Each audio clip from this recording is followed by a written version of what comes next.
Hi, it's Michelle. We are live at the Rave with Metric. Hi, guys. How you doing? How's it going? Good. So you guys are playing our exposure show tonight, which is a pretty cool opportunity for you guys to play for some new fans. You guys are probably used to playing shows where it's like, woohoo, like drooling and screaming and you know, all that stuff. This is some people who are like... Try not to drool and scream It's hard to every drool time, and scream at the same time, actually. I've seen it before, though. Dripping and the mouth is wide open. It's a bad sight. It's kind of scary, but it's fun, you know. It's fun for them, fun for us. Yeah, you know you're the reason they're drooling, so it's got to feel good.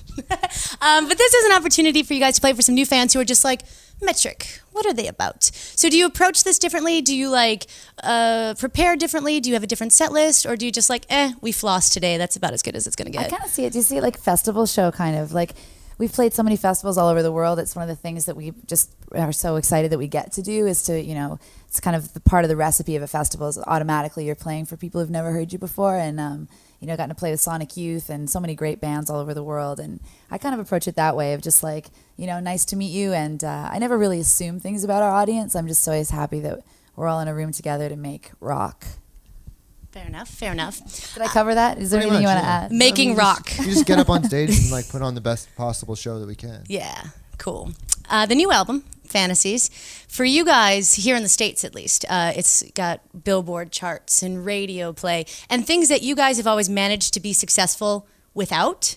So now that it's sort of happening with Fantasies, are you apprehensive about coming into the mainstream a little bit more? Are you like, finally, let's get out there and do it?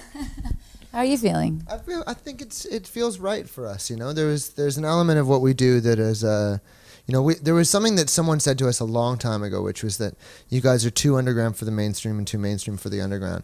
And we always were like, that stupid guy, and that's that true sentiment that's going to be the curse of us. And then recently it's like, no, actually that's the gem of what this band is. And the idea that we can be who we are and what we do and the music that we write and be on the radio was kind of always the point. You know, it was the idea that the music is pop music. It's not like, you know, obscure art rock. It's really not. It's like they're pop songs, and we have our own breed of pop music, and we do what feels natural to us. But the idea was never to try and get it to like the smallest audience possible. You know, the idea was to be who we are and try and make that transcend and try and let the world hear it. And get to do both, essentially. Yeah, exactly. Very cool.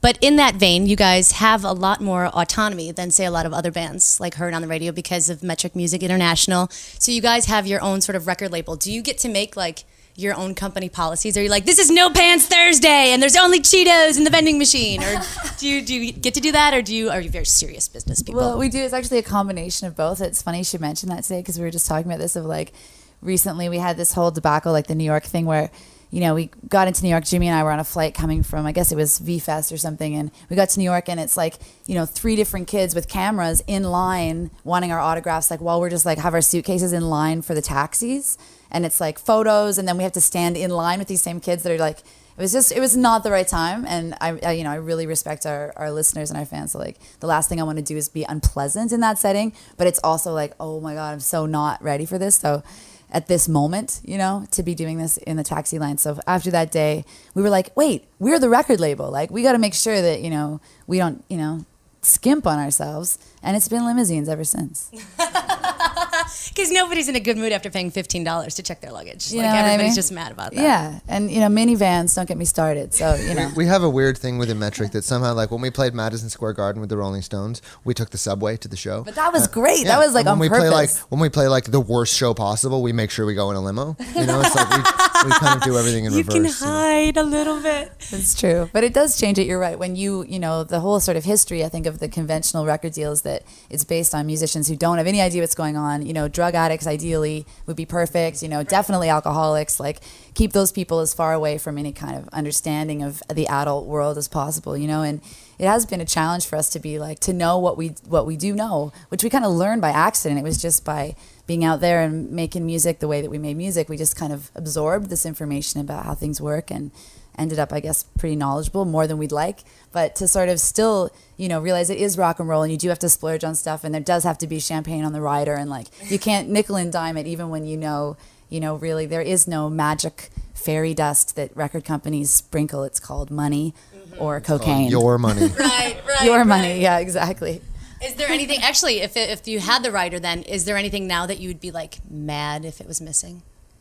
Yeah, any of it. Yeah, it's a very specific. Everything's covered. And as our bass player Josh says, rock and roll is all about options. Okay. So it's not like you are going to drink every single thing under the sun or eat every single thing every day, but it's that it's there. Should you decide that's what you need to bring the rock. Tonight is going to be about drinking Caucasians. Oh yeah, so you're feeling. There's a nice cocktail bar across the street. There you go. Traditional. Caucasians is Kahlua? Yeah, like, I don't know, Kahlua and milk or something. I don't know, the dude drinks The White Caucasians. Russians. Oh, White Russians. Yes. Yeah, it just makes me think of the dude. I have to put on like shorts and gain 40 Or we could pounds. we also Grow a big beard. for the drink that we invented, the Cougar. Oh, the Cougar or the Gingery. We've invented a lot of drinks. The Cougar is is champagne and Jameson's. Ah, nice. Delightful. What's the other one? Oh, Gingeries. That's named Gingeries after are me. good. Yeah, that's a good one. Ginger ale and Jameson. Well, no, like actually, we just muddled- make drinks with Jameson. Yeah, That's all we do. It's all Muddled Endorsement. ginger and lime and tequila. Ooh. Okay. It's a good well, one. we'll have to hang out with your bartender tonight. Then. Yeah, come back. Clearly. Come back for a muddled beverage.